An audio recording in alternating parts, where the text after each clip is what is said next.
This was one of Dame Tautairangi Kahu's last and most public appearances. The celebrations to mark 40 years as Māori Queen were on a grand scale, and it was here that she spoke openly about how her health was finally catching up with her. At the last celebrations,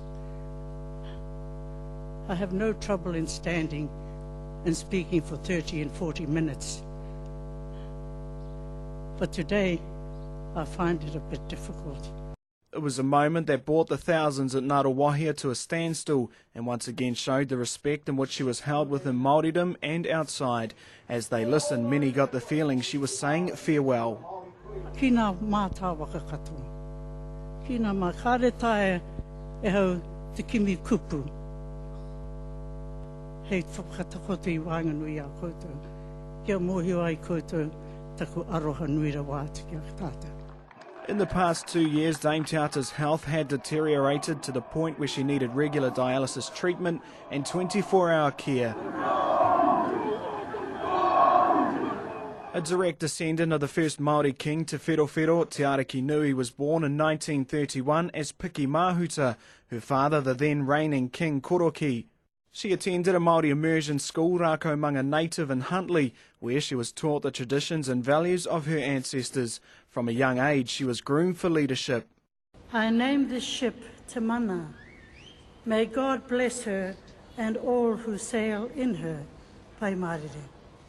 On May the 23rd, 1966, married and with 7 children, she became the first female Māori monarch. She was crowned the day her father was laid to rest. During her reign, Dame Tauta rubbed noses with many world leaders. Her marae Turanga Waiwai became well known as a welcoming ground for VIPs. She's acknowledged as a major influence on New Zealand politics, especially issues affecting Māori. Dame Tauta was a member of the New Zealand Order of Merit, a patron of the Māori Women's Welfare League and Te Kohanga Reo National Trust, set up to ensure the Māori language survives. Also under her guidance, substantial gains were made, including settlements on outstanding treaty claims and the revival of Te Reo Māori. Te Ariki Nui Tautairangi Kahu was 75 years old. She is survived by her husband Whatu Moana and their 7 children. E Te Ariki, kaore e wariwaretia I a koe, nō reira moi mai rā, moi mai rā, moi mai rā. Your contribution will never be forgotten. May you go in peace. Hingatu hei te kura, aramaira hei te kura. As one leader goes, another rises. Even before the body of Te Ariki Nui Tautairangi Kahu had left, her successor was crowned.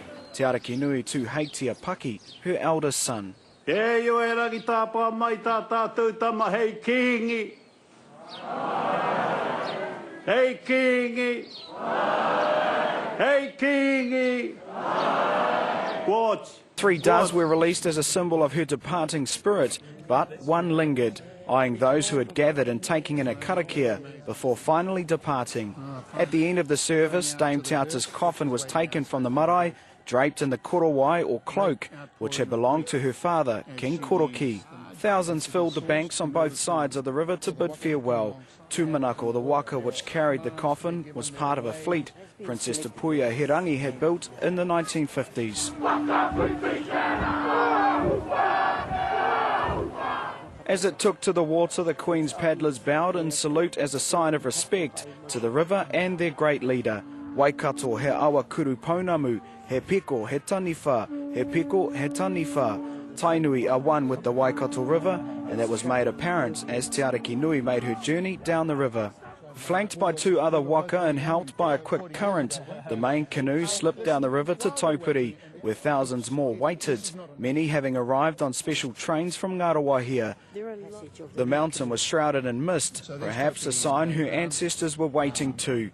Guide boats tethered the waka as it approached the landing platform to ensure the coffin made a safe arrival. Dame Tauta was welcomed by a pōheri, which extended all the way up to the summit. Those carrying her left nothing to chance on the steep path leading to the burial site, enlisting the help of 2 local rugby league clubs, who are arch rivals on the field, to work together to pull the coffin up the hill. A passionate haka guiding Te Ariki Nui Te Ātairangi Kāhu to her final resting place. Nō reira, moi mai rā e te tōtara And by haimata. late morning, Dame Te Ātairangi Kāhu was making her final journey from the marae to the river and along the river to Taupiri to rest.